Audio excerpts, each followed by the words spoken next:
Una vez más, buenas noches y bendiciones a todos. Me siento contento, agradecido de Dios de poder estar acá con todos ustedes. Por ahí vi a mi pai, como decimos acá en el campo, a Noé Reyes, se le quiere como un padre. Respeto, saludo desde acá, desde Higüey, ciudad de Higüey, provincia de la Altagracia, zona este del país. Esto es aquí turismo. Hoy vamos a hablar un tema interesante. Mire, tenemos a Jesús hasta en el polo. Pues bien, vamos a hablar acerca de las ofrendas. Ese tema es un tema muy importante. A mucha gente le choca, no le gusta. Y vamos a explicar ahora también el por qué. Porque dijimos que vamos a hablar en el orden que está en la Biblia, que primero habla de primicias. Caín y Abel trajeron ofrendas primicias. Yo voy a hablar un poquito de esas ofrendas. Luego vemos a Noé, que le dio una ofrenda a Dios cuando salió del arca. Le ofreció una ofrenda a Dios en agradecimiento, hizo un altar. Y luego vemos a Abraham trayendo diezmos. Y así vamos en el orden. Vamos a hacerlo así mismo, como está en la Biblia. Primero fueron las primicias, porque la primicia es lo primero. Realmente el Génesis 1:1, cuando dice en hebreo Bereshit, dice realmente con primicia. Se puede traducir así porque la palabra Reshit significa sabiduría, significa principio, significa primero en todo. Es un nombre de Jesús también, porque él es la primicia. Yeshua se llama Reshit también, y es también la palabra primicia. O sea que yo pudiera traducir con primicia: creó Dios los cielos y la tierra, igual que en el principio, con sabiduría, por causa de Jesús creó Dios los cielos y la tierra, que realmente es lo que dice Efesios, y es lo que dice no solamente Efesios, sino también Juan 1 dice que todo fue creado por él y para él, por él y para él, por medio de él y para él. Entonces todo eso es importante. Hoy vamos a hablar de las 5 ofrendas. No que haya 5, en la Biblia hay unas 12 ofrendas más o menos, o 14, pero hay 5 específicas, 5 ofrendas específicas. Igual que el diezmo, nosotros hablamos de diezmo y eso, que lo vamos a hablar para la próxima, pero realmente el diezmo, había 3 diezmos, y la mayoría de los que estamos acá no lo conocen. Los judíos no daban 10, los judíos daban 22, normalmente 20, 22. Pero eso yo lo voy a explicar luego y lo vamos a hablar cuando toque ese tema. Ahora vamos a hablar de las ofrendas. Y aquí está mi esposa con su agenda, su anote. Mi esposa ahí va anotando mientras yo voy acá hablando. Así que vamos a leer Levítico. Si quieren pueden buscar Levítico. Levítico lo vamos a tratar en el capítulo 1. Realmente los 7 primeros capítulos de Levítico, los 7 primeros capítulos hablan de las 5 ofrendas. 7 capítulos para 5 ofrendas. No que eran 5 nada más, sino que había 5 específicas. Estamos viendo 5 específicas. Y yo tengo acá, estoy programando esto.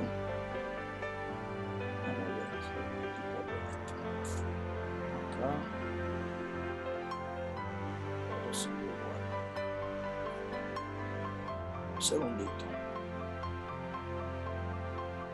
Aquí. Ahora sí. Ahí lo tengo ya. Entonces, Levítico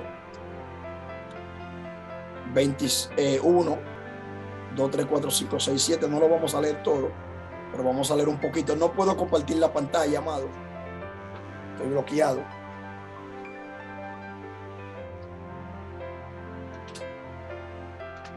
Pastor, le está mute. Rafa, usted estaba... Ok. Está con Juan. Ok. Entrate. Sí, ahora sí. Dale. Ahí vamos. Yo creo que me voy a tener que quitar esto. El traje. Se fue la luz y se apaga el aire, señor. No, pero usted se ve bien ahí, Juan. Clarito. No, me veo bien porque tengo el traje, pero digo que se fue la luz. Y cuando se va la luz, el calor ataca, se apaga el aire. Oh, ok. Sí, aleluya. Entonces, esto es RD, señores. Eso allá, ustedes están por los unitetate y se le fue la luz. O sea, la electricidad se fue hace unos días y eso fue un escándalo, que eso no es normal ahí en Texas. Pero acá no, acá es el pan nuestro de cada día, que se vaya la luz. O sea, la electricidad, pero ya decimos de costumbre la luz. Entonces vamos acá, mire acá. Yo tengo ahora todo en inglés porque compré eso y la computadora vino en inglés, yo la he dejado así. Dice laws for burnt offerings. Ahí dice leyes de ofrendas quemadas en inglés. No sé por qué lo pone así, porque esa Biblia es una Reina Valera 1960, pero como la computadora en inglés lo traduce. Gracias a Dios que no traduce lo otro. Entonces vamos a leer la palabra de Dios en el nombre de Jesús. Levítico 1:1. Llamó Jehová a Moisés y habló con él desde el tabernáculo de reunión diciendo: habla a los hijos de Israel y diles: cuando alguno de entre vosotros ofrece ofrenda a Jehová, de ganado vacuno u ovejuno, haréis vuestra ofrenda. Si su ofrenda fuera holocausto vacuno, macho sin defecto, la ofrecerá o lo ofrecerá. De su voluntad lo ofrecerá a la puerta del tabernáculo de reunión delante de Jehová. Y pondrá su mano sobre la cabeza del holocausto y será aceptado para expiación suya. Entonces degollará el becerro en la presencia de Jehová, y los sacerdotes hijos de Aarón ofrecerán la sangre y la rociarán alrededor sobre el altar, el cual está a la puerta del tabernáculo de reunión, y desollará el holocausto y lo dividirá en su pieza. Y los hijos del sacerdote Aarón pondrán fuego sobre el altar y compondrán la leña sobre el fuego. Luego los sacerdotes hijos de Aarón acomodarán las piezas, la cabeza, aquí que voy, y la grosura de los intestinos sobre la leña que está sobre el fuego que habrá encima del altar, y lavará con agua los intestinos y las piernas, y el sacerdote hará de todo sobre el altar. Holocausto es ofrenda encendida de olor grato para Jehová. Lo voy a dejar ahí. Gracias a Dios por tu palabra, como siempre. Te pedimos siempre, Dios, que abra nuestros oídos, nuestras mentes y corazones, y que use siempre la lengua, la boca, la garganta, las cuerdas vocales, los labios de la persona que va a hablar. Padre, en tu nombre te lo pedimos, Señor. Amén y amén. Entonces, es interesante estas 5 ofrendas, porque estas 5 eran 5 ofrendas especiales. Una se llama, la primera, sí, porque ya está empezando a sudar. Esto es rápido, señores, con este traje. La primera ofrenda se llama olá. Diga olá.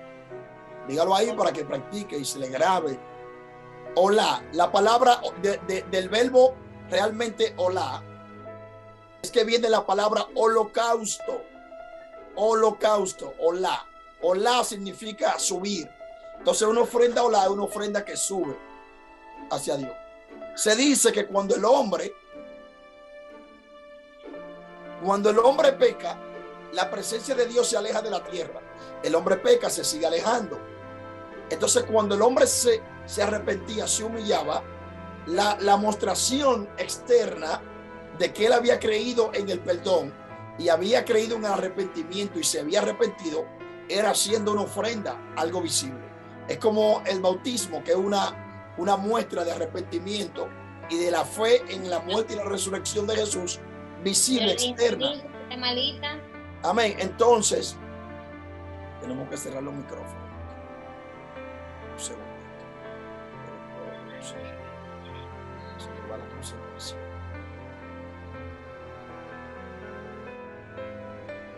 Abre el tuyo, Juan. Hasta el mío se cerró. Dale. Ahí vamos. Entonces, es importante eso, que le voy a hablar y le voy a explicar algunos detalles acerca de eso. Pero antes de eso, le quiero decir esto. Por ejemplo, cuando yo me convertí, porque nos pasa a la mayoría, escuché eso. Cuando yo me convertí, a mí me molestaba que se hablara de ofrenda y de diezmo en la iglesia. Eso es común. ¿Por qué? Porque uno viene con una mala enseñanza que la aprende en el mundo, no en la iglesia. Que la gente en el mundo critica mucho eso, los diezmos y las ofrendas.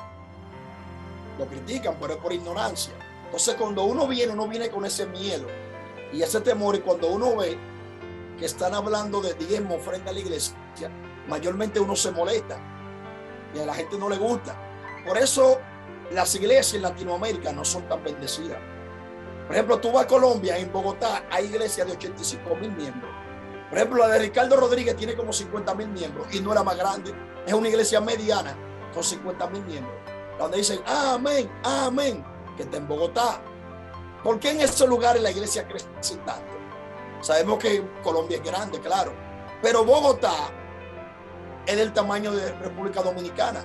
Entonces, si Bogotá, que es del tamaño de República Dominicana, tiene iglesia de 85,000 miembros, de 55,000 miembros, de 30,000 miembros, entonces aquí debería haber, porque hay la misma cantidad de habitantes. Aquí, ¿cuánto hay? Mal contado, 1,12 ya. En Bogotá, ¿cuánto hay? 1,12 también.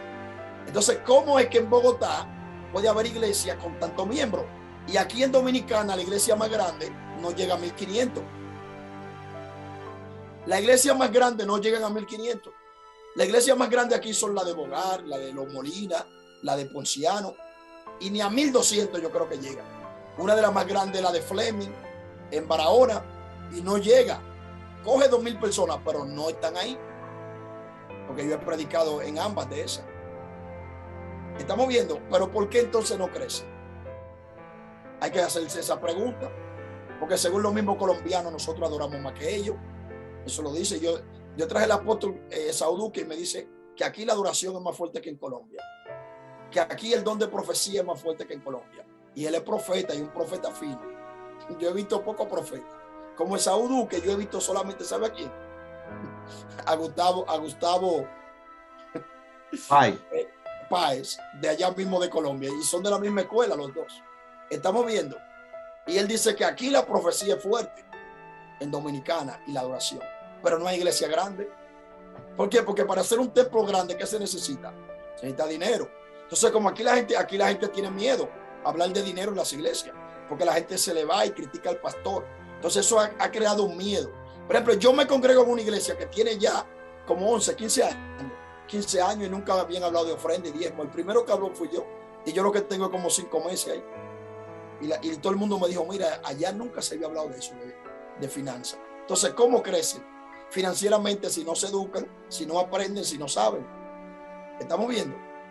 ¿Por qué la pastora no va a hablar? Porque sabía que si hablaba de ofrenda se le va a ir la gente, y de diezmo. Porque el dominicano, el latino mayormente es así. Entonces, eso a mí también me molestaba cuando se hablaba de finanzas. ¿Pero qué era eso? Un engaño del enemigo. Porque si yo no aprendo en la finanza, el enemigo me ata. Y donde más trabajo pasan los cristianos y más prueba en la economía. Cuando llegue el 15 y el 30 no tienen para pagar la casa, no tienen para pagar la luz. Y más acá, que eso es normal. Pero ¿por qué entonces el enemigo lo vence ahí? Porque no saben sembrar, no saben diezmar, no saben ofrendar. Entonces, en el área que tú eres ignorante, el enemigo te ata. Por eso dijo, conoceréis la verdad y la verdad os hará libre. En todas las áreas que tú ignoras la verdad, eres esclavo. En todas las áreas. Entonces, la gente no ha querido hablar de esto. Y a mí, yo me gozo en esto porque en el 2016, que yo estaba en una crisis muy elevada, que yo renuncié a todo para dedicarme al ministerio. Pues yo soy una persona, gloria a Dios, preparada. Yo a los 16 años hablaba 5 idiomas y aquí se vive del turismo, y usted sabe que eso deja. Estamos viendo, he sido traductor de alemán, de francés, en empresa, cobrando en dólares. Yo he renunciado a todo eso para dedicarme a la predicación y la enseñanza. Entonces, cuando yo renuncio a todo eso, que me dedico a esto, entonces resulta que viene la escasez, viene la economía baja. Imagínense eso. Yo me dediqué a predicar y duraba hasta 6 meses y no predicaba. Imagínense eso, y dejé mi trabajo. Estamos viendo, entonces me iba mal. Y dentro de estar mal, Dios me daba mucha revelación de ofrenda, de diezmo, de primicia, de honra. Y yo hablaba literalmente con Dios. Y yo le decía, pero Dios, yo no puedo hablar de eso. Porque yo iba a los sitios y Dios me ponía el sentido. Yo decía, Dios, ¿de qué predico? Y me decía, predica de la honra, predica de dinero. Digo, ¿yo cómo voy a predicar de bendición y de finanzas si yo voy a llegar en un taxi y hasta en un motoconcho? Y Dios te quiebra y te rompe. Y me ponía a hablar de dinero, yo sin tener ni uno en los bolsillos. ¿Estamos viendo? ¿Y qué hice? Yo predicaba, era obediente. La gente le tenía, como estamos hablando acá, la gente le tenía pánico a eso. Todavía le tienen. Yo le digo que donde yo me congrego, la pastora nunca ha hablado de eso. Nunca.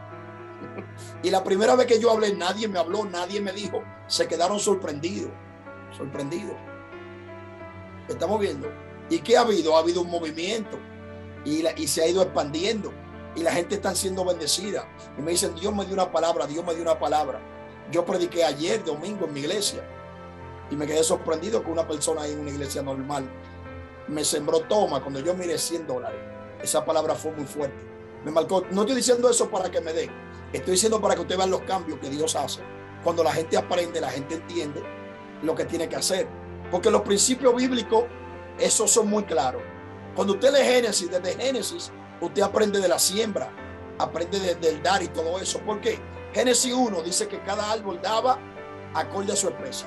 Así mismo lo que usted hace para Dios, todo le va a producir acorde a lo que usted siembre. Siembra mucho, cosecha mucho. Siembra poco, cosecha poco. Siembra dinero, cosecha dinero. Siembra oración, cosecha unción. Y todo es así. Yo le he hablado de eso y yo quiero que aprendan bien para que no sean esclavos. Yo aprendí a hablar de eso y Dios me bendijo. Y ahora mismo, gracias a Dios, yo estoy bendecido económicamente. ¿Por qué? Yo obedecí a Dios, creí y apliqué los principios. Mientras menos dinero yo tengo, más rápido diezmo y ofrendo. Y le digo a mi esposa, cuando conseguimos algo, saca el diezmo de una vez. De una vez. Eso es, mi esposa en ese sentido, ella es la secretaria y la tesorera. Llegaron 1,000 pesos, saca los 100 de una vez. Y ahora vamos a calcular qué vamos a hacer con estos 900. Estamos viendo y aprendimos a eso. Y Dios nos ha bendecido y nos está bendiciendo cada día más y más. Entonces, a mí no me gustaba eso, que se hablara de eso. Porque los amigos se iban, los amigos hablaban, los amigos atacaban. Pero quiere que le diga algo. Usted quiere tener amigos, dígale lo que a ellos le quieren escuchar. Usted le dice a la gente lo que quiere escuchar y va a tener amigos. ¿Quiere seguir teniendo amigos? Dele a todo el mundo y verá como todo el mundo es su amigo. Ahora háblele de dar o háblele en contra de lo que a la gente le gusta. Al que le guste el alcohol, si usted habló en contra del alcohol, usted es su peor enemigo. Usted está hablando en contra de lo que le gusta. Yo tenía un amigo que venía aquí todos los días, comía aquí, íbamos, comprábamos comida, comíamos en el Jumbo, comíamos en Iberia, comíamos en su casa, en todos lados. Yo lo aconsejé 2 o 3 veces y nunca ha vuelto por aquí, ni va a volver. Porque lo aconsejé. A la gente no le gusta que tú le hables en contra de lo que a él le gusta. Y lo aconsejé porque iba por un muy mal camino. Y lo aconsejé con amor y le dije, mira, yo soy tu amigo. Pero aún así el tipo, puedo decir en un lenguaje alegórico, se puso enemigo mío. Nunca ha vuelto ni me escribe. Me escribía todos los días, mañana, tarde y noche, me hacía preguntas, hablábamos de la Biblia, íbamos a predicar juntos, ¿dónde te toca predicar para llevarte? Yo voy a predicar en tal lugar, vamos. Desde que lo aconsejé 3 veces, ni por aquí viene, ni va a venir, no viene, ni que yo lo llame, porque lo aconsejé. Entonces a la gente le gusta que lo que él hace, tú se lo apoyes, y no le gusta que le hablen en contra de lo que a él le gusta. Y eso es un tema. Ahora bien, cuando usted estudia, usted se da cuenta en la Biblia que Dios le pedía a la gente, pero Dios le pedía no porque Dios tenía necesidad. Dios le pedía no porque Moisés tenía necesidad, ni porque la gente tenía necesidad, la gente de Dios. Porque Dios puede hacer un milagro de materialización y que aparezca lo que Él quiera. Y como hizo con Pedro, que tiró el anzuelo y en la boca del pez encontró un estarté. Dios lo puede hacer, Dios puede enviar gente de otros lugares. Yo conozco testimonio de gente aquí en Dominicana que le han dado una ofrenda de $1 millón aquí en Dominicana. Estamos viendo. Y yo hablaba hoy con un pastor de Estados Unidos, de Ohio, que va a empezar a estudiar conmigo y él me da un testimonio que cuando él fue a Estados Unidos, él nada más pagó alquiler los 3 primeros meses. Porque Dios lo bendijo en una manera muy fuerte en una empresa que le estaba. Me dio un testimonio que eso yo estaba que quería salir corriendo de la unción que yo sentía. Él contándome cómo Dios obra. Y Dios lo hizo con una persona que no era creyente, lo bendijo a tal grado que el hombre se volvió un empresario. Solamente el hombre le dijo, me dijeron que usted es pastor, sí, de Dominicana, sí, está trabajando con nosotros, sí, yo quiero que usted ore por esta empresa. Oró y ese mismo día Dios hizo un milagro de $1 millón y pico. Y le dice el dueño de la empresa, tú nunca vas a volver a trabajar aquí, tú vas a venir todos los días a orar, tú oras por la máquina, por los empleados, porque era una empresa grande, tenían unos casi 500 empleados, tú vas a orar por ellos todos los días por la máquina y te vas y te vamos a pagar tu sueldo, mucho más de lo que tú ganabas va a ganar y no va a tener que ponerle la mano a ninguna maquinaria. Estamos viendo. Entonces cuando Dios te quiere bendecir, Dios te bendice. Entonces cuando Dios pedía algo, era porque Dios quería quitarle la avaricia, porque uno de los pecados más grandes y de lo que daña a la gente es el amor al dinero, la avaricia. Por eso el apóstol Pablo se atrevió a decir que la raíz de todos los males es el amor al dinero. Entonces, por eso Dios pedía, tráeme una ofrenda, tráeme esto. Cuando usted ve en la Biblia, cuando le llevaban ofrenda a Dios, ¿qué hacían con esa ofrenda? Yo leía ahí mismo, la quemaban. Todo eso se perdía, se volvía ceniza y se volvía humo. Entonces, ¿para qué Dios lo pedía? Uno como símbolo del Mesías, uno como símbolo tuyo, y otra parte era para quitarte la avaricia. Y luego el mismo Dios dice, si yo tendría hambre, yo te pediría a ti. ¿Tú me entiendes? ¿Acaso yo me complazco en eso? En la víctima, en la grosura de los animales. Yo lo estoy haciendo para enseñarte a ti, para mostrarte algo, para quitar el amor a lo material, para quitar el amor al dinero y a esas cosas. Entonces, uno de los mayores, motivos por los cuales Dios pedía ofrenda era para eso, para quitarnos la avaricia. La avaricia. Otra cosa por la cual Dios pedía ofrenda era porque Dios quería bendecirte, y hay una ley que si tú das, tú recibes, si tú siembras, tú cosechas. Entonces, cuando Dios quería bendecirte, te pedía algo. Yo lo voy a repetir, cuando Dios quería bendecirte, Él te pedía algo. Entonces, cuando Dios te pedía algo y tú lo dabas, el mundo espiritual ya estaba obligado a bendecirte. Y ahí tenemos la historia de Isaac cuando quería bendecir a Esaú. Le dijo, ve y casa y hazme un guiso como a mí me gusta. ¿Por qué? Porque el guiso ponía una demanda y el mundo espiritual estaba obligado a bendecirlo porque honró a su padre. Entonces, todo el que honra al padre automáticamente es bendecido, aunque el padre no diga nada, solo por honrarle. Entonces, todo eso lo tenemos en la Biblia y a veces nos dejamos engañar del enemigo. Que aquí se hablan de dar. Que aquí se hablan de dinero. Que aquí se hablan, de ofrenda. Que aquí se hablan de diezmo. No se deje engañar del enemigo. Siempre para Dios. Que todo lo que usted da para Dios, eso prevalece. Lo que usted siembra para Dios, eso produce. Yo estaba engañado y no me gustaba que se hablara de eso. Pero ¿por qué? Porque eso yo lo traje del mundo. Cuando yo me convertí, la gente y los amigos se burlaban y se reían. Me decían, ¿y tú diezmas? Yo le decía, eso es privado. Wow, tú le das un 10% de lo tuyo al pastor. Y mira cómo vio el pastor bien en una jipeta y tuvo una pasola. Y yo le decía que yo no se lo di al pastor, yo se lo di a Dios. Y le decía, yo antes le daba a la Presidente, a la Brugal, a la Nacional y Marlboro, yo le daba hasta un 110%, porque yo le daba todo lo que cobraba y buscaba prestado, o vendía o empeñaba para dárselo. Y ahora si doy un 10, ¿qué estoy dando? Nada. Entonces, ¿tú me entiendes? Entonces, esas respuestas me ayudaban para dárselo a la gente. Entonces, vamos a hablar un poquito de las 5 ofrendas. Vamos a hablar un poquito. Entonces, la primera ofrenda es la ofrenda olá. La ofrenda al holocausto, lo que sube. Y ustedes vieron que de esta ofrenda se pedía la grasa que estaba encima de los intestinos. Acá lo leímos, yo le puse acá la Biblia, la hizo, parece que la cerré sin querer. No está minimizada. Entonces vamos a abrirla nuevamente. Mira esto que no está minimizada. Acá la tenemos.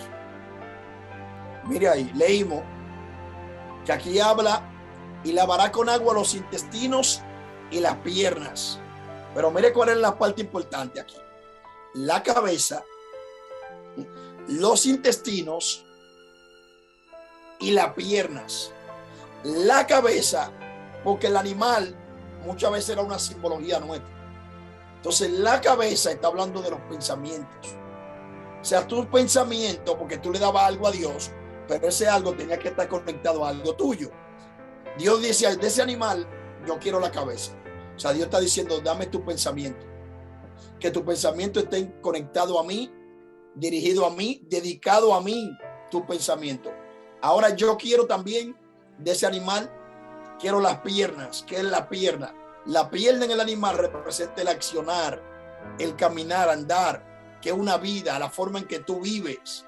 Entonces Dios estaba diciendo, yo quiero que tú pienses en mí primero y que tú seas dirigido por mí y que tú acciones, camines y te muevas acorde a mi voluntad.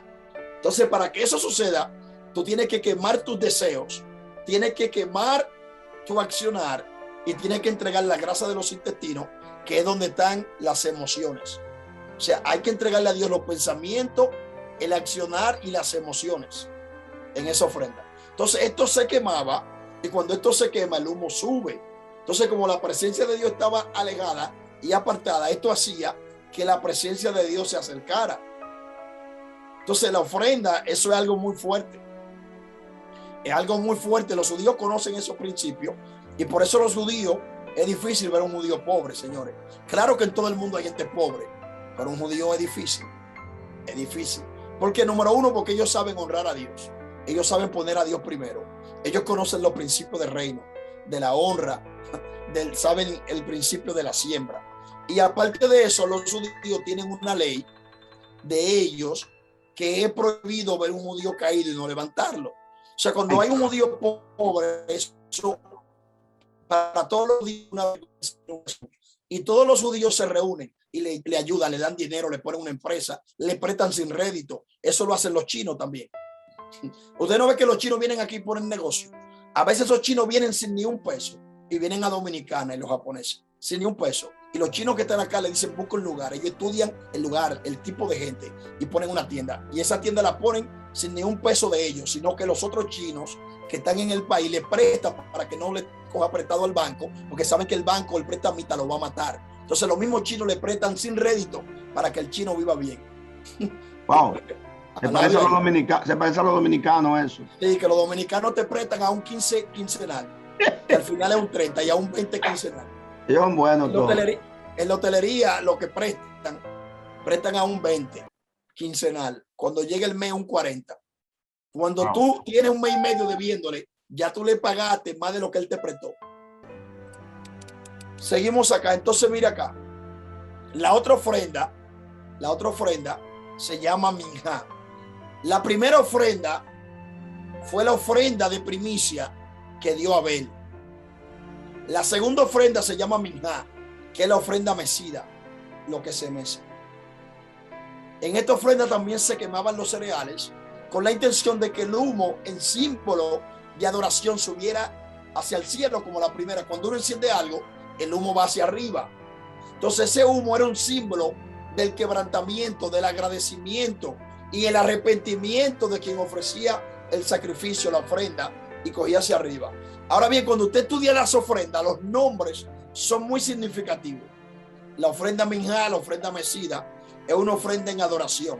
Dicen algunos estudiosos que los niños cuando lloran la gente lo mece. Y cuando la gente lo mece, claro que el niño recibe como un sentimiento o un sentir como de emoción. Fui. Pero ellos dicen algunos que nosotros aprendimos eso de los judíos cuando vinieron aquí en el tiempo de Trujillo. Que los judíos cuando el niño llora, ellos lo mecen. Pero ellos lo mecen no digo para que el niño se calle. Ellos lo mecen porque el niño puede tener un dolor, una enfermedad y el niño no habla. Entonces, como ellos no saben qué tiene el niño porque no puede hablar ni puede preguntarle, ellos lo mecen y se lo presentan a Dios como una ofrenda mecida en adoración. Le dicen: Dios, este niño es tuyo, tú me lo diste, él tiene un dolor, le duele algo, yo no sé qué es, pero en adoración yo te lo presento para que esta adoración le sane si está enfermo. Alaba.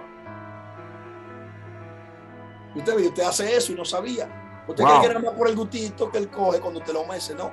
Lo está presentando en adoración, porque así era que se presentaba la ofrenda mecida delante de Dios. Dios, te presento esta criatura, no habla, yo no sé el problema, pero tú sabes, Dios. Entonces aquí estamos adorando con él, te lo presentamos en adoración, así como te presentaban la ofrenda mecida y tú la recibías. Así mismo, recibe este niño, sánalo, es tuyo, yo te lo pongo en tus manos. Tremendo. ¿Estamos viendo? Entonces la intención, la ofrenda que dio Caín era esa ofrenda, la ofrenda minjá. Entonces realmente el tipo de ofrenda no tenía problema. Hay gente que dice: no, Dios no aceptó la ofrenda de Caín. Hasta en algunos comentarios bíblicos que yo leía antes, que Dios no aceptó la ofrenda de Caín porque venía de la tierra. Y Dios dijo: maldito será la tierra por tu causa. Y sacan de ahí. Pero luego Dios pedía esa ofrenda. Y Moisés daba esa ofrenda. Y es la segunda de las 5 de Levítico del 1 al 7. Entonces, aparte que sí, la Biblia hace unos detalles con Abel, de que Abel buscó de lo primogénito, de lo mejor, y con Caín no hace esos detalles. El problema mayor era el corazón de Caín. Entonces, un corazón malo, un corazón desviado no puede dar una ofrenda buena, porque la persona ya está mal de por sí. Pero el problema principal de Caín era el corazón. Por eso Jesús dice: si traes tu ofrenda al altar y te acuerdas que tu hermano tiene algo contra ti, deja allí tu ofrenda, arréglate con tu hermano y entonces vuelve a traer la ofrenda. No te la quede, no te la coma, no te agarres de ahí para no darla, ponla en queue, ahí en stand-by, y luego tú te arreglas y luego la traes. ¿Estamos viendo? ¿De quién estaba hablando Jesús? De Caín y Abel. Porque no ve que mencionó ofrenda y mencionó hermano. ¿Dónde la Biblia habla de hermanos y ofrenda? En Génesis 4. Entonces nosotros vemos a Caín y Abel cuando nacen y luego lo vemos trayendo ofrenda primicia. Entonces, ¿qué te quiere enseñar eso la Biblia? Que eso es un tema muy importante. Porque Caín y Abel tienen 3 sucesos en la Biblia. Cuando nacen, cuando dan ofrenda y cuando uno mata al otro. Entonces, mire cómo está en el centro, está el tema de la ofrenda. Entonces, si nosotros conociéramos las palabras que se usan en hebreo para ofrenda, nosotros fuéramos más dadores. Ustedes no ven que Moisés le dice a un pueblo que estuvo en miseria y en escasez 430 años en Egipto, trabajando sin cobrar, y Dios en una noche los bendijo. Y no solo los bendijo, los hizo ricos, porque Dios puede enriquecerte en un abrir y cerrar de ojos. Oh. Esta gente nunca ahorró, nunca guardó dinero, pero a Dios le plugo bendecirlo y Dios los bendijo cuando ellos menos esperaban. Y así Dios te puede bendecir a ti, te bendice. ¿Quiénes lo bendijeron? Los mismos enemigos. ¿Qué hizo Dios? Que todo lo que le había robado el enemigo por 430 años se lo pagaron junto y con rédito. Y por eso en una noche salieron ricos. ¿Qué pasa si mañana Dios te puede bendecir y hacerte rico? Si una gente te puede dar una llamada y decirte, vamos a poner una agencia, vamos a poner un negocio. Yo tengo el dinero, mira, te doy este dinero para que ponga un negocio. Yo tengo un amigo aquí en Higüey que es rico y el dinero no es de él. El dinero es de un primo que se lo ha dado y es cristiano. Y él dice, no, Juan, nada de eso es mío. Digo yo, pero Dios lo puso en tus manos para que tú lo administres. Ellos son cristianos ambos, tanto el hermano como el que está acá. O sea, el primo, porque es un primo en realidad. Desata eso sobre todo ahí, Juan, ahí, que los tacaños aprendan. Amén. Entonces, mire esto. Interesante eso. Como le explicaba, las ofrendas en la Biblia, los significados son muy fuertes. La ofrenda genérica, ¿sabe cómo se llama en hebreo? Se llama corbán. E inclusive en Marcos, y en algunas traducciones, en Marcos 7 y Mateo 15 aparece la palabra, es corbán. Todo aquello que pudiera ayudarte. La palabra corbán viene del verbo en infinitivo likrof y en Baal karaf. ¿Y qué significa likrof y karaf? Significa acercar. Los judíos entienden que como la ofrenda se llama acercamiento, oye, ¿cómo se llama la ofrenda en hebreo? Acercamiento. ¿Acercamiento de qué? Porque cuando tú eres generoso y tú eres una persona que te gusta dar y colaborar y generosa, entonces eso te acerca a Dios. El mezquino está a millones de años luz de Dios. Dios no quiere saber del mezquino. Ay, padre. Sí, Dios no quiere saber del ambiente, ni del mezquino, ni de la avaricia. Cuando usted lee las 7 o 9 cosas que impiden que una persona se salve, ahí está esa, la avaricia. Dice, porque los avaros. Sí. Y oye, la persona con avaricia está primero que hasta el homosexual y todo.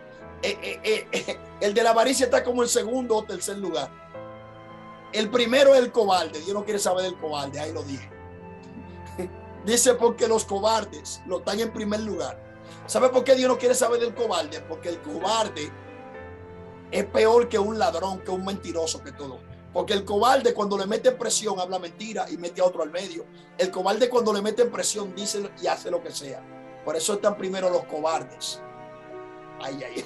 Nos estamos metiendo en un problema, en un terreno peligroso. Mira, aquí había un pastor que tuvo un miembro, una iglesia nueva, y el pastor es como un hermano mío, y tenía un miembro que era cobarde. Entonces alguien le estaba metiendo presión o algo, y el pastor con confianza me cuenta, y me dice, mira, fulano le está pasando esto y esto y esto. Y después un día ese fulano se fue. Y el pastor, yo le pregunto, dígame, ¿qué pasó con el joven? Ese fue, digo yo, mira, eso Dios te bendijo. Dice, ¿cómo así? Yo, ese hombre era un problema contigo, porque era cobarde. Dice, ¿cómo así? Por eso. Pero claro, el cobarde es peligroso. Si a él le dice y le meten presión a un policía o algo, y le dice que diga que tú vendías droga con él va a decir que sí, porque es un cobarde. El miedo. Si lo forzan y le meten presión y terror para que diga que tú eres un violador, él lo va a decir, porque es un cobarde. El cobarde habla y mete a cualquiera al miedo por presión.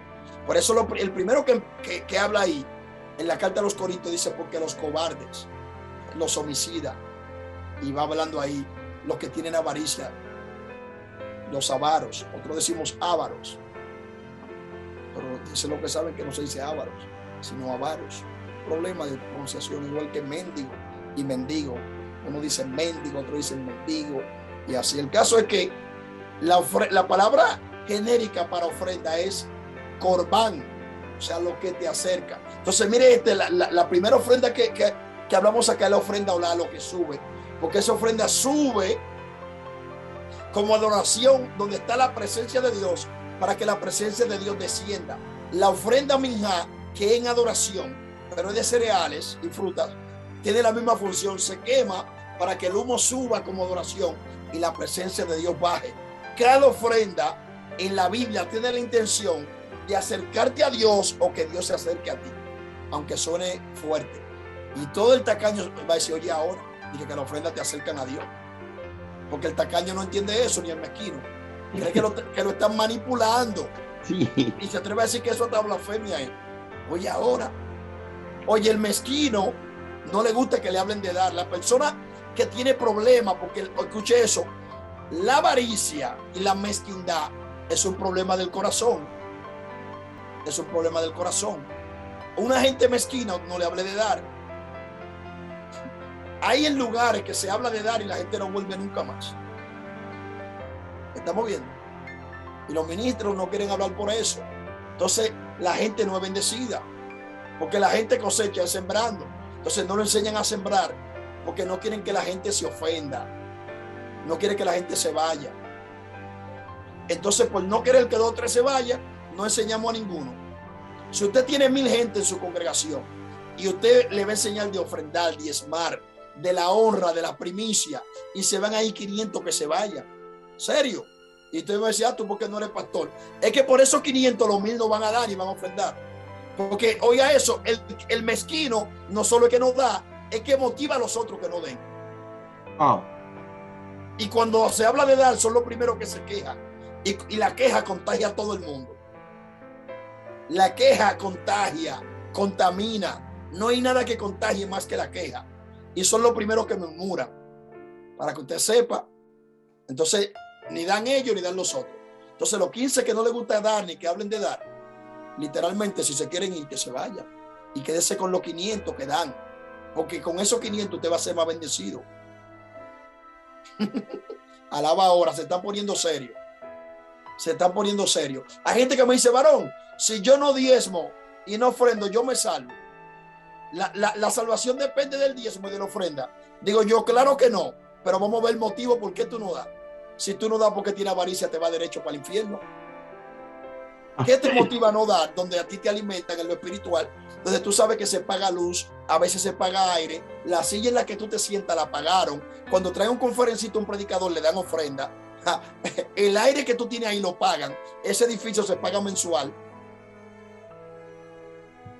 Estamos viendo.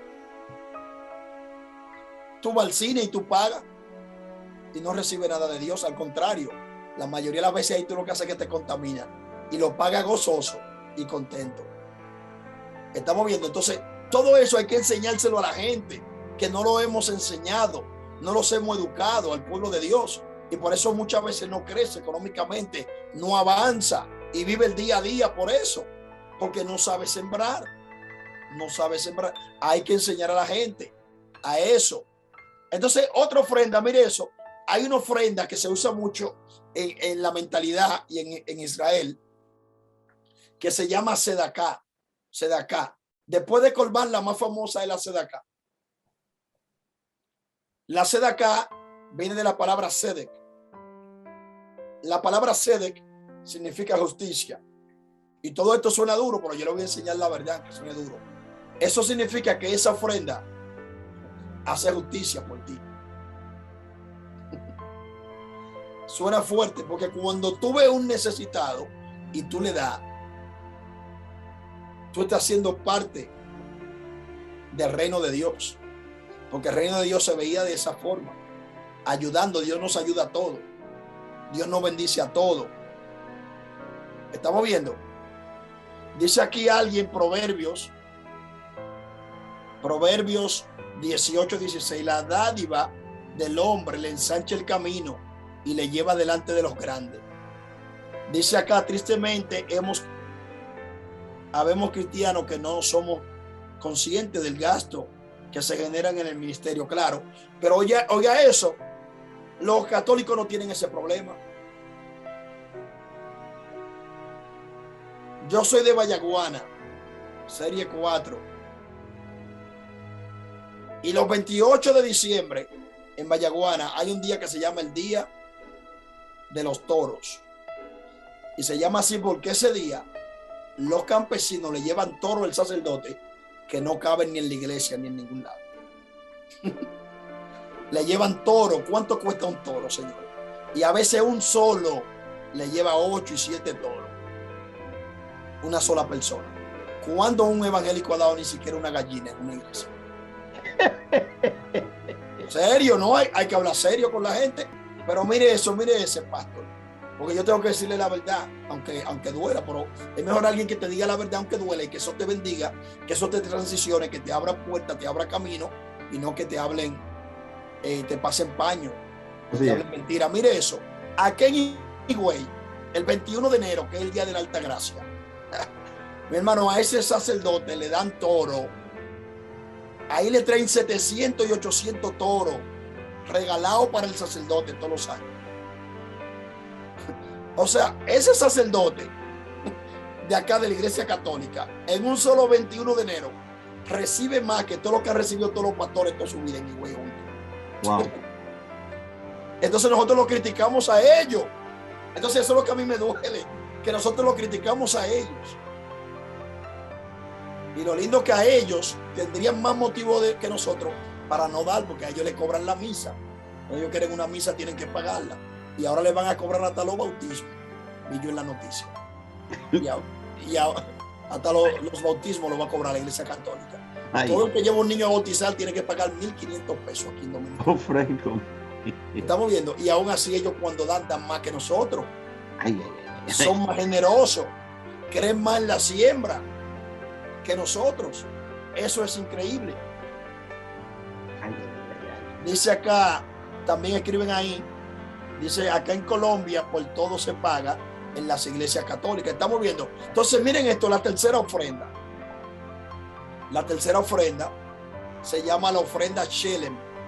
La ofrenda Shelem es una ofrenda de paz que se hacía antes de ir a una guerra, después de regresar a una guerra, o cuando usted se descarrió, pecó, falló y usted se arrepentía. Después decía, déjame hacer una ofrenda Shelem para hacer la paz con Dios. Y era una ofrenda donde se quemaba parte de la ofrenda en simbología de que Dios se la comía. Y usted y el sacerdote se sentaban en una mesa y comían parte de la ofrenda. Porque los pactos se hacían era en la mesa. La amistad eran en la mesa. Si tú le decías a un judío de que el fulano es amigo mío y tú nunca has comido con él en una mesa, él te va a decir que no son amigos. Ustedes se conocen o se caen bien, pero amigos no son. El judío solamente considera amigo al que se ha sentado con él en la mesa. Oh. Ahí que se hace la amistad. Entonces, cuando ellos iban para una guerra, ellos hacían la paz con Dios, porque todo aquel que va a una guerra y no ha hecho la paz con Dios es destruido. Entonces también ellos le daban ofrenda a Dios por adelantado por la victoria que iban a obtener en la guerra. Decía, Dios te ofrende por la victoria de mañana. Se la daban el día antes en la ofrenda por la victoria, pero no habían peleado. Y después al otro día, cuando ganaban, volvían y del botín, traían los diezmos y hacían otra ofrenda aparte por Dios haberle dado la victoria por todo. Ellos le daban a Dios. Usted ve eso de que de sellar la palabra. Yo sello esta palabra, eso es judío. Todo el judío que iba le aparecía un ángel o un profeta, Dios, de una vez levantaba un altar y daba una ofrenda. Eso está en la Biblia. Y el mismo Dios a veces le decía, le dice, levanta un altar. El mismo Dios le decía. Léalo ahí para que usted vea, pero nosotros no leemos eso. El judío sellaba la palabra. Sellaba la palabra. Pero el judío no iba al templo si no tenía que llevarle a Dios. Y el judío no iba donde un profeta si no tenía que llevarle. Y eso usted lo lee en la Biblia, que el mismo Saúl dice, no podemos ir a ver al profeta porque no tenemos nada que llevarle. Y el criado fue que dijo, yo tengo una moneda. Son gente que saben de siembra, saben de honra, y por eso son bendecidos. Entonces nosotros queremos ser bendecidos y decimos que la bendición de los judíos son nuestras y que Dios lo desechó a ellos y nos eligió a nosotros y que nosotros somos el Israel espiritual, todo eso, pero nosotros lo suplantamos a ellos solo para recibir.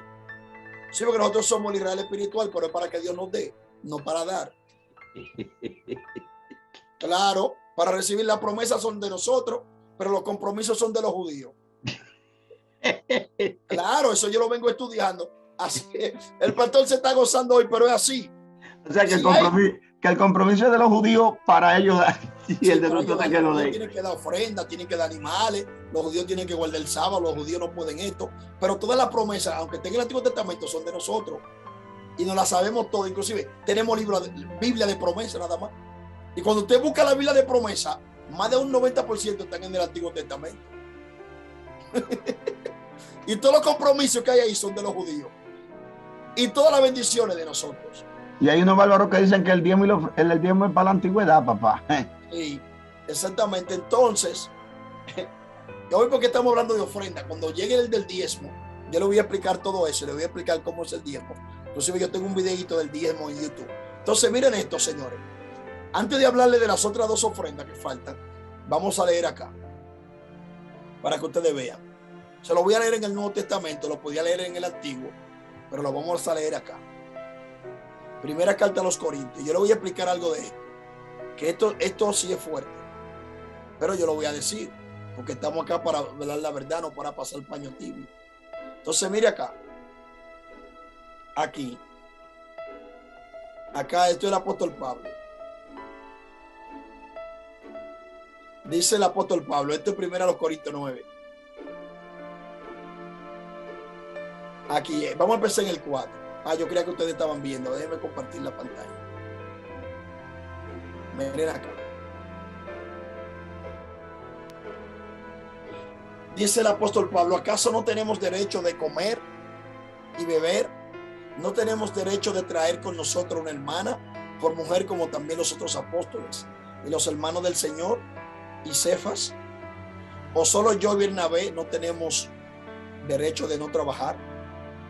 ¿Quién fue jamás soldado a sus propias expensas? ¿Quién planta viña y no come de su fruto? ¿O quién apacienta el rebaño y no toma de la leche del rebaño? Digo esto solo como hombre. ¿No dice esto también la ley? Porque en la ley de Moisés está escrito, no pondrás bozal al buey que trilla. ¿Tiene Dios cuidado de los bueyes? ¿O lo dice enteramente por nosotros? Pues por nosotros se escribió, porque con esperanza debe arar el que ara, y el que trilla con esperanza debe recibir del fruto. Si nosotros sembramos entre vosotros lo espiritual, ¿es gran cosa si segaremos de vosotros lo material? Si otros participan de este derecho sobre vosotros, ¿cuánto más nosotros? Pero no hemos usado de este derecho, sino que lo soportamos todo por no poner ningún obstáculo al evangelio de Cristo. Oiga, ¿por qué? ¿No sabéis que los que trabajan en las cosas sagradas comen del templo y los que sirven del altar participan? Así también ordenó el Señor a los que anuncian el evangelio, que vivan del evangelio. Pero yo de nada de esto me he aprovechado, ni tampoco he escrito esto para que se haga así conmigo, porque prefiero morir antes que sé que nadie desvanezca esta mi gloria. Pues si anuncio el evangelio, no tengo por qué gloriarme, porque me es impuesta necesidad. Y hay de mí si no anunciar el evangelio. Por lo cual, si lo hago de buena voluntad, recompensa tendré, pero si de mala voluntad, la comisión me ha sido encomendada. ¿Cuál pues es mi galardón? Que predicando el evangelio presente gratuitamente el evangelio de Cristo, para no abusar de derecho en el evangelio. Por lo cual, siendo libre de todo, me he hecho siervo de todos para ganar a mayor número. Me he hecho justo. Si usted sigue leyendo ahí, usted se da cuenta que él dice más adelante, escuchen esto, porque hay gente que no entiende eso y dice, no, porque Pablo dice que él predicó el evangelio de balde a los corintios, pero ¿sabe por qué a los corintios él lo hizo así? Porque los corintios tenían problemas espirituales muy graves. Sin embargo, a los de otro lugar, Pablo hasta le cobraba, ahí mismo lo dice. Dice, yo he despojado a otras iglesias predicándole, pero ustedes no le cogí ni la ofrenda ni el diezmo, porque ustedes eran mezquinos y eran tacaños. Y si yo le cogía eso, ustedes hasta se iban a descarriar, porque tenían problemas del corazón. A eso es que él se refiere. pero no es que no es un derecho. Inclusive es penoso que hay muchos pastores que lo hacen y trabajan de que para que la gente no hable. Yo tengo amigos pastores que trabajan y eso es antibíblico, porque cuando usted trabaja, usted no puede dedicarle lo que Dios se merece. Usted llega cansado, explotado del trabajo para ir para la iglesia, pastorear y a la gente que le venga con 20,000 problemas. Eso no es bíblico. Dios le prohibió a los levitas que tuvieran propiedades, finca y ganado. Por eso mismo, para que se dedicaran a lo de Dios 100%. Y la mayoría de los pastores trabajan y aquí solamente para no ir a los hermanitos criticándolo. Y tienen que hacer cosas antibíblicas para que los hermanitos no se descarríen, cuando el pastor no debe trabajar en lo secular, porque eso le roba el tiempo de orar, el tiempo de estudiar la Biblia, el tiempo de estar pendiente intercediendo por los hermanos. Y eso es bíblico. Dios le prohibió a los levitas que tuvieran propiedades por eso. Ni siquiera casa, vivan todo aquí. Traigan su familia aquí, su esposa aquí, para que se dedicaran 100% a lo de Dios. Cuando los pastores, lamentablemente, que hay muchísimos en Latinoamérica, se dedican al trabajo, no son 100% efectivos en lo de Dios. Entonces hay gente que se siente bien con eso. Mi pastor trabaja. A mí me da vergüenza, porque yo debería aportar para que él se dedique a lo que él se dedica, a lo de Dios, porque el modelo bíblico es ese, que no tendrán los levitas heredad ni propiedad, para que no se desconcentren, para que no pierdan tiempo. Estamos viendo. Entonces, lamentablemente, la mayoría de pastores de nosotros tienen negocios y tienen que estar trabajando, cuando tienen cientos y miles de miembros que se deberían ocupar. Tú no sabes que en Israel un maestro con un solo estudiante o 2 estudiantes, con eso tenía. Porque había un principio que se llamaba la doble honra, que el alumno cuando compraba una túnica tenía que comprar 2 para el maestro. Por eso el apóstol Pablo dice, y yo digo que a los que presiden lo tengan por doble estima. Eso se refiere a un principio judío. Cuando una persona venía a estudiar con un maestro, si compraba una sandalia para él, tenía que comprar 2 para el maestro. Ahora, cuando el maestro lo llamaba, ven a estudiar conmigo, era al contrario. El maestro tenía que bendecirlo a él. Pero cuando la persona decidía venir, por eso usted ve que siempre que Jesús llamaba a uno, soltaba todo y venía. Porque decía, ahora yo voy a estar más cómodo. Porque cuando un rabino llamaba a una gente, el rabino tenía la obligación de mantenerlo. Pero cuando una gente le caía atrás al rabino, era lo contrario. Tenía que tenerlo en doble estima. Y de todo lo que él compraba uno para él, tenía que comprar 2 para el rabino, para el maestro. Y todos esos principios los aplican los judíos. Nosotros lamentablemente no conocemos eso, que son principios de honra y de bendición, que son los principios que te bendicen, que te abren puertas. Pero nosotros lamentablemente pensamos que todo es manipulación, que todo es engaño, y muchas veces cuando realmente te están manipulando y engañando, tú alabas a Dios. Entonces, cuando están diciendo la verdad de la Biblia para que tú crees que en esa área, tú no quieres creer. Yo tenía un amigo que era el que más diezmaba, ofrendaba, hasta que empezó a ganar mucho dinero. Ya ni siquiera creen el diezmo. No creen nada de eso. Pero ve a ver cómo está viviendo ahora mismo. En miseria. Bajo la miseria. Ahora mismo, como dicen por ahí, está dando vergüenza y pena. Porque Dios lo puso en un trabajo bendecido, ganando muchos dólares. Ya no dejó de creer en el diezmo, de que le estaban entrando muchos dólares. Mientras tenía toda su vida desde niño creyendo. ¿Qué había ahí? Un corazón enfermo, un corazón con avaricia. Un corazón malo. Se le olvidó que esa bendición se la dio Dios. Por eso mismo, porque él era fiel antes, creía. Y ahora no quería creer después que Dios lo bendice. Pero ahora mismo está en quiebra. Estamos viendo. Entonces eso, hay que trabajar el corazón. ¿Qué te motiva a no dar? Como la gente que le digo que me pregunta, si yo no diezmo me salvo, la salvación es el diezmo. Ahora vamos a ver por qué tú no diezmas. Vamos a ver por qué tú no ofrendas. Si el problema tuyo es que eres mezquino, claro que te pierdes, pero no por el diezmo ni por la ofrenda. Te pierdes porque eres mezquino. Y es difícil que una persona que no ofrende, que no diezme, sea generoso o no tenga problema en el corazón. Estamos viendo. Seguimos acá. Seguimos acá. Ahora bien, no solamente dar la ofrenda, también había que darla con alegría. Las ofrendas. Dice que Dios ama, en 2 Corintios 9:7. Dice que el que dé con alegría, porque Dios bendice. Otra parte dice ama, depende de la traducción. Dios ama al dador alegre. Estamos viendo. Entonces la ofrenda acá, de las que faltan, tenemos la ofrenda Jatá, la ofrenda jatá es la ofrenda por el pecado, donde tú te comparas con la ofrenda y esa ofrenda se quemaba por completo. Porque para nosotros entrar en lo de Dios tenemos que ser quemados por completo. Tenemos que quemar todo nosotros para que sea Él en nosotros. Él en nosotros. Él en nosotros. Yo le expliqué que cuando la gente entiende lo que Dios ha hecho por él, lo que Dios hizo, porque hay gente que le pone también condicional a Dios, como hizo Jacob, y que si Dios me da un esposo, yo me meto a cristiana. Así me han dicho alguna vecina. Digo yo, pero Dios te dio la vida y te quiere dar vida eterna. Dios no tiene que darte esposo a ti para que tú le sirvas a Dios. Yo se la digo así, literalmente, amado, ¿cómo? Y Dios tiene que darte, Y esto es por gusto. Sí. Y otro dice que si Dios me da yo quiero que Dios me dé un esposo cristiano. Y ella todos los días en la discoteca. Y quiero un esposo cristiano, abusadora. Hija de Zambalá y Tobías. Claro, oye, quiere para descarriarlo. Y para llevarlo para el mundo. Arrepiéntase primero. Hija de Satín. ¿Tú me entiendes? Entonces, a mí me salen con eso y yo lo freno. Se lo digo serio. Yo no le digo, le hablo de una manera mal, pero le digo, pero vecina, ¿cómo que usted quiere un hombre de Dios? Vamos para la iglesia, conviértase, busque de Dios y usted verá que Dios le va a dar un hombre de Dios. Pero en la discoteca usted no va a encontrar un hombre de Dios. Estamos viendo, entonces, hay gente que viene con esa mentalidad y eso, no. No, que si Dios me da un trabajo, yo esto no. Usted tiene que hacerlo aunque Dios no le dé el trabajo, porque ya Dios le dio la vida. Todo lo que usted tiene se lo dio Dios. Y Él te lo dio por adelantado y a cambio de nada. Entonces nosotros queremos ponerle requisito a Dios. Dice aquí Lidia, dice, ¿qué es lo correcto? ¿Predicar del diezmo y la ofrenda como una obligación o predicarlo como algo voluntario? Bueno, realmente, nada de eso es obligatorio. Dios no obliga a nadie. Dios no obliga a nadie. Ahora, si usted no lo hace, usted pierde muchísimas bendiciones. Y como le expliqué, si usted no lo hace, porque es mezquino, porque tiene problemas de avaricia, eso tiene un problema espiritual muy fuerte.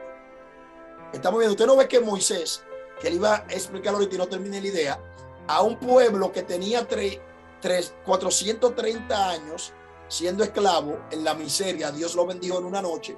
Y cuando Moisés le pide ofrenda, hay que frenar al pueblo, porque traían demasiado. Estamos viendo, traían demasiada ofrenda. Y había que pararlo, y Moisés ya, y seguían trayendo. Y ya, y seguían, y ya, y seguían, y ya, y seguían. Porque ellos sabían que de donde Dios lo había sacado, ellos podían darle todo a Dios y no le pagaban ni la cuarta parte. Lo que pasa es que muchas veces el egoísmo de nosotros, creemos que lo que tenemos es por nuestra habilidad, nuestra sagacidad. Y no, es por el amor de Dios. Es por su amor, por su misericordia. Y cuando Dios te da y tú le das, te da mucho más. En lo poco fuiste fiel, en lo mucho te pondré. Te pondré. En lo mucho te pondré. Entonces, si somos fieles en lo poco, Dios nos pone en lo mucho. Y eso se aplica hasta la vida eterna. Dice aquí que Dios es el dueño de todo. Por eso Salomón, ¿qué dice Salomón, el más sabio? Padre, ¿cómo es que yo te voy a hacer un templo? ¿Y cómo es que yo te doy ofrenda? Si nosotros te damos a ti de lo que recibimos de ti. Todo es tuyo. Y todo te pertenece. Entonces yo no te estoy dando nada. Yo no te doy, yo te devuelvo. O tomo menos. Cuando tú le das a Dios, tú no le estás dando, tú estás tomando menos de lo que Él te da, porque todo es de Él y Él te lo da. Estamos viendo. Entonces, esta gente, cuando tú sabes de dónde Dios te sacó, tú sabes y tú entiendes que por más que tú des, nunca será suficiente. Nunca será suficiente. Entonces nosotros tenemos que cambiar esa mentalidad de avaricia, de esa mentalidad de ser mezquino con lo de Dios, para lo de Dios. Los judíos, cuando van a escribir el nombre de Dios, buscan la mejor pluma. Y si lo pueden escribir en oro, lo escriben en oro. Y lo escriben en una chapa de oro, porque es de Dios y para Dios.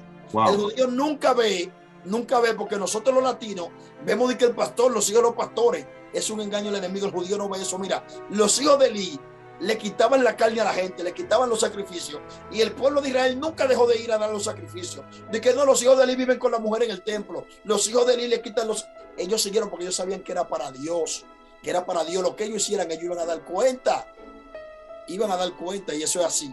Entonces, señores, la última ofrenda, la ofrenda a Chan, que era la ofrenda por la culpa. Entonces, toda esa ofrenda lo que hace es que te acercan a Dios, te conectan con Dios. Entonces las ofrendas se dan por agradecimiento. Nadie le dijo a Caín y Abel que dieran primicia. Nadie le dijo a Caín y Abel que dieran ofrenda. Nadie le dijo a Noé que diera ofrenda. Nadie le dijo a Abraham que diera diezmo. Eso nace de un corazón agradecido. Amén. De un corazón que sabe dónde Dios lo sacó. Nadie se lo pidió. No, que el diezmo es por ley. Cuando una gente sale con eso es porque está cegado por la avaricia, porque la Biblia, él vio que Abraham dio diezmo y la ley vino 400, casi 500 años después de Abraham, entonces eso no era por ley. No, que la primicia eso es por ley, que eso es la Torá y yo no estoy bajo la ley. Nada de eso fue por ley. En la próxima clase le voy a explicar que nada de eso fue por ley. Todo eso fue primero que la ley y luego la ley lo adoptó, pero no es de la ley. Wow, entonces, señor, le voy a dejar aquí. Si tienen preguntas, porque en estos estudios, pastor, ahí no hay mucho amén ni gloria a Dios. Sí, pero hay muchas preguntas, papá. Ahora tú la vas a ver.